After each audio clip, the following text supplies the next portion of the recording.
హద్దు దాటుతున్న మెదక్ ఎమ్మెల్యే మైనంపల్లి రోహిత్ అరాచకాలు.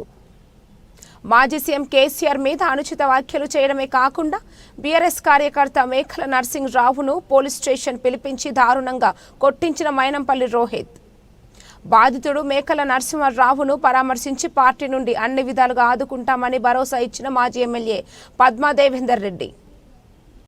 దానికి ఎమ్మెల్యే గారు ఎమ్మెల్యే వాళ్ళ నాన్న ఆయనతో మాట్లాడి కొప్పడి ఇప్పుడు మెదకు పోలీస్ స్టేషన్ లో ఆయన మీద కేసు బుక్ అయింది. ఎటు పోతుంది రాష్ట్రం? ఎటు పోతుంది ఆయన ఇప్పుడు రామాయణపేటలోనేమో మా జ్యుడిక్షన్ కాదు, ఎమ్మెల్యే మీద మేము కేసు ఫైల్ చేయాలంటే కంప్లైంట్ ఇస్తే మా జ్యుడిక్షన్ కాదు, ఎక్కడ మాట్లాడిండో అక్కడ కేసు పెట్టమని అన్నప్పుడు మరి అక్కడ మాట్లాడిన రవీందర్ రెడ్డి అనే వ్యక్తి మీద మెదక్ టౌన్ లో పోలీస్ స్టేషన్ ఎట్లా బుక్ చేస్తారండి కేసు? అంటే ఎక్కడ పోతున్నాం మనం? చట్టం ఎక్కడుంది? పోలీసు వాళ్ళు ఎట్లా యాటిట్యూడ్ చేస్తున్నారు, ఎట్లా ప్రవర్తిస్తున్నారు? అక్కడ వాళ్ళకో న్యాయం, మాకో న్యాయమా?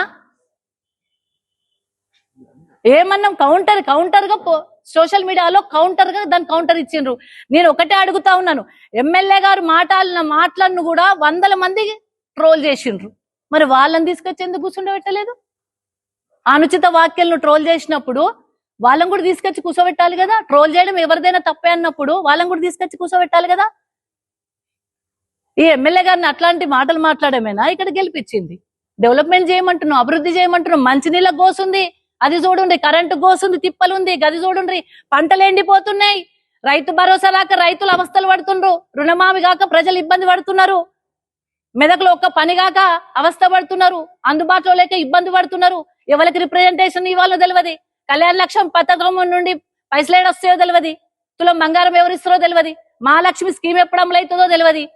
ఇవన్నీ పెట్టుకొని ఇవన్నీ పనిచేయక ఒక గౌరవమైన వ్యక్తి, తెలంగాణ ప్రజల గుండెల్లో నిలిచిన వ్యక్తి కేసీఆర్ గారి మీద అనుచిత వ్యాఖ్యలు చేస్తావా? నేను ఎందుకైనా గెలిపించింది?